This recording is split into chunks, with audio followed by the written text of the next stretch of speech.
Rosh writes Masechet Baruch, a person who walks into Beit Knesset when they're already saying Shema, even if he's not praying with the minyan. The Rosh writes that a person should not make himself look like he's not accepting Hashem as his king with the group. Rather, he should be part of the group, and he should also say Shema Yisrael in that moment. So if you walk into a minyan and they're up to Shema Yisrael, everybody's covering their face saying Shema Yisrael. Even if you just walked in, you're in the room, you should also say Shema Yisrael, the first pasuk, at least Shema Yisrael, together with the kal, to look like you're with the group and you're accepting Hashem also. And Trumat Hadeshen writes in the Tshuva about what if a person is in the middle of Pesukei Zimra and he hears another minyan saying Shema Yisrael, and he's in the middle of a place where you're not supposed to interrupt, you're not supposed to talk in between after you start Baruch Shamar. So the Trumat Hadeshen writes that even in such a case, you should read whatever pasuk you're up to. Let's say you're up to Ashrei. You should cover your face. You should read Ashrei Yoshevetecha as if you're saying Shema Yisrael together with the Kahal, saying the words of whatever you're up to. And that's what Rosh Baruch writes in Samechei, that a person has to make sure that he looks like part of the group when the group says Shema Yisrael. Whether you're not a minyan, whether you're in the middle of Pesukei Zimra, you all have to participate, and at least if you could say Shema, or at least say the words in the tune of the Shema and look like you're part of the group.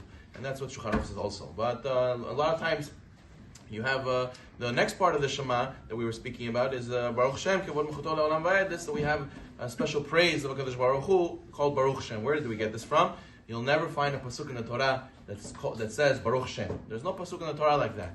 Therefore, where did we get it from? The Gemara Masechet Pesachim Nun Vav says that Yaakov Avinu is the one who taught us this. What did he say? The Gemara tells us that before he wanted to reveal the end of days to his sons, before he passed away on his deathbed, but he saw that he didn't have prophecy. He lost prophecy right before he revealed the end, revealed the truth. And he thought maybe one of my sons is not a tzaddik, that's why I can't tell him the truth, that's why I can't tell him the end. And then right away the sons, they sensed their father was troubled. They said Shema Yisrael, Shem Elokeinu Hashem Echad Shema Yisrael. Shema Yisrael means Yisrael was the name of Yaakov. So they said, listen, our father is Israel. You should know, we all believe Hashem is one, Hashem is our God. And right away he realized all his sons tzaddikim. He said Baruch Shem, and he blessed that Baruch Hu. He gave that praise. The Gemara says, very nice. So Yaakov Avinu said this, but Moshe Rabbeinu didn't teach us this when he taught us the mitzvah of Shema Yisrael. He didn't say Baruch Shem. So what do? Yaakov Avinu said it, but Moshe Rabbeinu didn't teach it. So the Gemara says compromise. We won't say it out loud. We'll say it quiet. We'll say it lower than everything else. And that's what Shulchan Aruch writes also in Siman Samech Aleph. A person is supposed to say Baruch Shem a little bit more quiet than the rest, but it's an obligation to say it. Now the Mishnah Berurah says that Baruch Shem has the status of this first pasuk of Shema Yisrael. And we said before that if you don't have kavanah on Shema Yisrael, so you didn't fulfill the mitzvah. And the Mishnah Berurah says you should know that you have to have a concentration and focus and understanding of the words of Baruch Shem also. And if a person does not, so he doesn't fulfill the mitzvah according to the Mishnah Berurah. So therefore a person should try to understand the pasuk of Baruch Shem as well. There's a tour in Siman Taf Rosh Yutet in the laws Yom Kippur who says that really Baruch Shem we got from Moshe Rabbeinu. Moshe Rabbeinu went to Har Sinai and he heard the angels saying Baruch Shem to Hashem. So he took this prayer and he brought it to the Jewish people. However, he told them, don't say it out loud because then the angel's going to get upset. Say it quietly. And one day of the year you're allowed to say it out loud, says the Torah.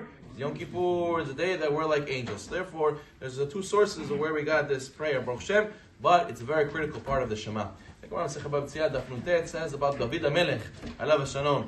He was very, very tough, and we went through a lot in his life. Well, everybody knows the famous story of how people used to say that maybe he did a immoral act with Bathsheba, who was a married woman, but the Gemara says whoever says King David sinned is mistaken. He didn't do the act of adultery. But the Gemara says that he used to give shiur, and people used to raise their hand, Nazlo, during the class and say, Rabbi, what's the punishment of someone who sleeps with a married woman?